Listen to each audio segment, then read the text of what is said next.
ആലോചിച്ചു നോക്കണം, എവിടെ എത്തി നമ്മുടെ കലാലയങ്ങൾ? നമ്മുടെ മക്കൾ പഠിക്കുന്ന സ്കൂളുകളിൽ എന്തൊക്കെ ദിനങ്ങളായി ആചരിക്കുന്നത്? അധ്യാപക ദിനം, വിദ്യാർത്ഥി ദിനം, ഇതൊക്കെ മാത്രമാണോ? മാസ്റ്റർബേഷൻ ദിനം. എന്താ മാസ്റ്റർബേഷൻ ദിനം? സ്വന്തമായി തന്നെ അവൻ തന്റെ ദാഹം തീർക്കുന്ന പ്രവർത്തനം, അത് ആചരിക്കാൻ ഒരു ദിവസം. സ്ത്രീകൾ വളരെ സ്വകാര്യമായി തന്നെ കൈകാര്യം ചെയ്യുന്നതാണ് ആർത്തവ നാളുകൾ. സ്കൂളുകളിലും കോളേജുകളിലും ഇന്നെന്താ? ആർത്തവം ദിനാചരണമാണ്.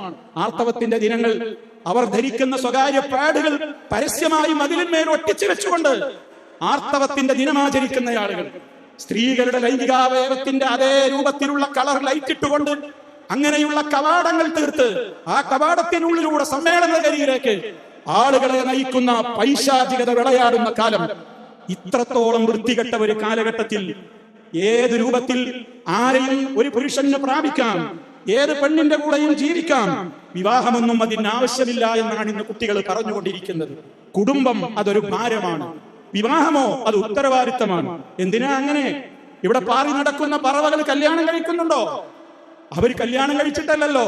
അതുകൊണ്ട് ലിവിങ് ടുഗദർ, ഇഷ്ടമുള്ളവരുടെ കൂടെ ഇഷ്ടമുള്ള കാലം ഒന്നിച്ച് താമസിക്കുക. ഒരു വിവാഹമൊന്നും വേണ്ട.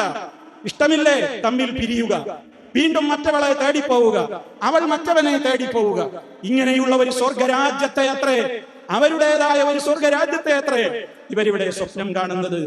ഇതിനെയൊക്കെ ആരെങ്കിലും എതിർത്താലോ അവനെ ഒരുപാട് പേരുകളിലിട്ട് ചാപ്പകുത്തും. 6-ാം നൂറ്റാണ്ടിൽ നിന്ന് ബസ് കിട്ടാത്തവൻ, 6-ാം നൂറ്റാണ്ടിലെ കാട്ടാള നിയമത്തിൽ നിന്ന് വണ്ടി കിട്ടാത്ത അപരിഷ്കൃതൻ. ഇതിനെയൊക്കെ എതിർക്കുന്നവർക്ക് ഇവിടെ ചാനലുകാർ കൊടുക്കുന്ന പേരാണ്.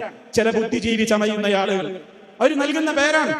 ചില മന്ത്രിമാര്, അവർ ഉന്നത വിദ്യാഭ്യാസ മന്ത്രിമാരാണ് പോലും, അവർ നൽകുന്ന പേരുകളാണ്. അപരിഷ്കൃതരാണ്, 6-ാം നൂറ്റാണ്ടിൽ നിന്ന് ബസ് കിട്ടാത്തവരാണ്, തീവ്രവാദികളാണ്, താലിബാനിസ്റ്റുകളാണ്, സമൂഹത്തിൽ സ്പർദ്ധ വളർത്തുന്നവരാണ്. മാത്രമല്ല, ഇങ്ങനെ ഇത്തരത്തിലുള്ള തിന്മകൾക്കെതിരെ മാന്യമായി പ്രതികരിക്കുന്നവരെ കുറിച്ച് ഉന്നത വകുപ്പിലുള്ള ആളുകൾ പോലും പറഞ്ഞതെന്താണ്? ലഹരിയേക്കാൾ മാരകമായ കൊടും വിഷമാണ് ഈ തിന്മക്കെതിരെയുള്ള സംസാരക്കാർ ഇവിടെ ചീറ്റിക്കൊണ്ടിരിക്കുന്നത്. ആലോചിച്ചു നോക്കണം. ഞാൻ നിങ്ങളോട് തുടക്കത്തിൽ പറഞ്ഞില്ലേ, ഇവിടെ തിന്മകൾ നന്മകളായി വാഴ്ത്തപ്പെടുകയാണ്, നന്മകൾ തിന്മകളായി വാഴ്ത്തപ്പെടുകയാണ്. നന്മ പ്രചരിപ്പിക്കുന്നവർ പീഡിപ്പിക്കപ്പെടുകയാണ്, തിന്മ പ്രചരിപ്പിക്കുന്നവർ ഇവിടെ ആദരിക്കപ്പെടുകയാണ്. ഈ സ്വഭാവം മാറണം. നിയമപരമായി അതിശക്തമായ നിലയ്ക്ക് തന്നെ മുന്നോട്ട് പോകണം.